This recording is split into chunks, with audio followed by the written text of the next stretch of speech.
Menari dan bernyanyi di sekolah adalah metode pembelajaran kreatif yang meningkatkan motorik, kepercayaan diri, kognitif, dan kemampuan emosional siswa. Aktivitas ini menciptakan suasana belajar menyenangkan, mengurangi stres, serta meningkatkan koordinasi saraf, keterampilan sosial, dan pemahaman budaya. Kegiatan ini sangat efektif untuk perkembangan anak usia dini hingga sekolah dasar. Ekskul seni tari maupun seni musik ini merupakan kegiatan yang memang diminati oleh anak-anak. Maka dari itu yang memang berminat dan berbakat untuk seni tari, kemudian seni musik yang bisa menyanyi, mereka antusias sekali mengikuti kegiatan ekskul ini. Yang lebih ditekankan di ekskul ini untuk mengikuti kegiatan lomba, terutama lomba yang selalu diikuti, kemudian persiapan mereka juga kalau ada event-event atau kegiatan apapun, jadi mereka sudah siap untuk mengikuti lomba tersebut.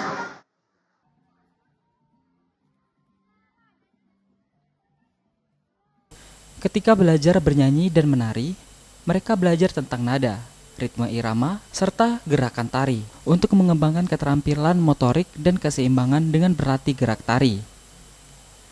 Selain manfaat fisik, belajar bernyanyi dan menari juga memberikan banyak manfaat emosional. Belajar bekerja sama dengan teman-teman mereka, mengembangkan kepercayaan diri, dan meningkatkan keterampilan sosial. Mereka juga belajar untuk mengungkapkan diri melalui musik dan gerakan yang dapat membantu mereka mengatasi stres dan kecemasan. Dapat juara 2 di Kumbang, itu juara 2 Yamaha. Terus pernah juga tampil di hotel dan tampil di acara-acara. Memang hobi main piano. Ya, Latihannya di mana? pernah sempat les di JP Musik. Terus udah stop gara-gara alhamdulillah menang dan ikut di acara event-event tari. Lomba tari. Latihannya di mana? Latihannya di sekolah. Sekolah ya. Apa yang sering dipelajari di sekolah?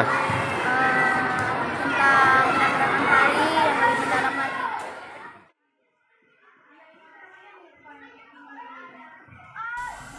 Tim Liputan Sriwijaya TV.